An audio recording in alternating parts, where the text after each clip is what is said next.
Welcome back to my series on Taylor Parker. We're going to discuss all the things that the Netflix documentary left out about this story because there is a lot. So in the last video, we kind of left off with some of Taylor's lies. She had ended up buying Connie a car. She had made all these promises of things that she was going to buy for Wade. But in the midst of all these promises, I want to point out that Connie also flagged a pretty early red flag, which was that Taylor did not have custody of her son. And something about that picture just didn't add up, even from the start. Like the fact that a mother wouldn't have custody of one of her kids, it's kind of a red flag.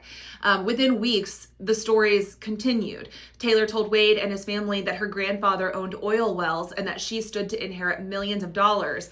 Now, the wells were technically real. Her grandfather did have some oil wells, but they only generated like a few $100s a month, not millions of dollars like she was claiming. She also told Wade that her grandmother had set up this account where all these oil and gas royalties were being deposited. And she actually asked one of her friends, I believe it was Dr. Angela Pate, to drive her to the bank to withdraw like hundreds of thousands of dollars to go make this large cattle purchase.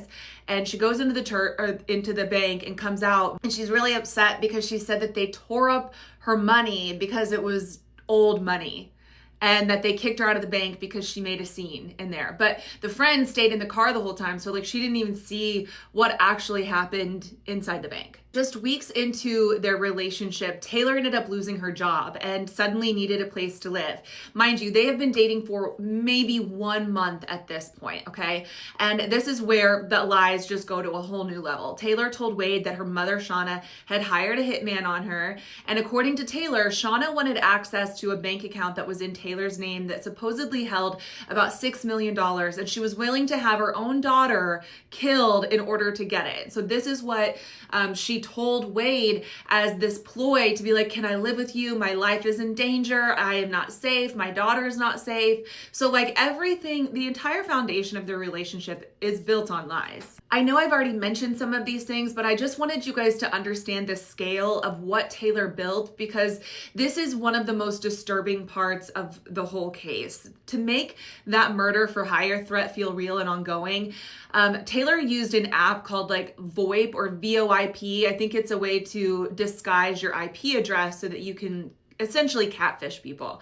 And she used this messaging app to message herself and Wade while she was pretending to be other people. So the first one was a guy that she called Coburn, a supposed law enforcement contact who fed her and Wade regular updates on her mom Shauna's alleged crimes. But Coburn was just the beginning of her cast of characters. Over the months that followed, Taylor built an entire cast of fictional characters, fake versions of her own family members. She fabricated bank executives, oil company executives, an attorney that she named Blake Lawington. I am not kidding, Lawington.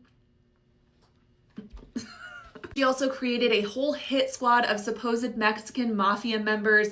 The state's own court documents would later list more than a dozen confirmed fake characters. Names like Shelley Lynx, which we talked about in the last video, Bill Preffert, John Reynolds, Linda Hall, a banker named Lisa, and Uncle Butch, a relative named Katie Jo Milhorn, and a woman named Mandy Boyd.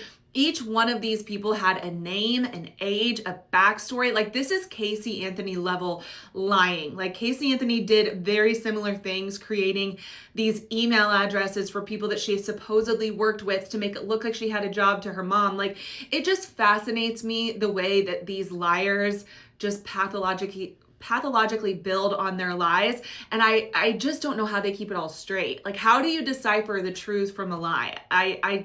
I don't know.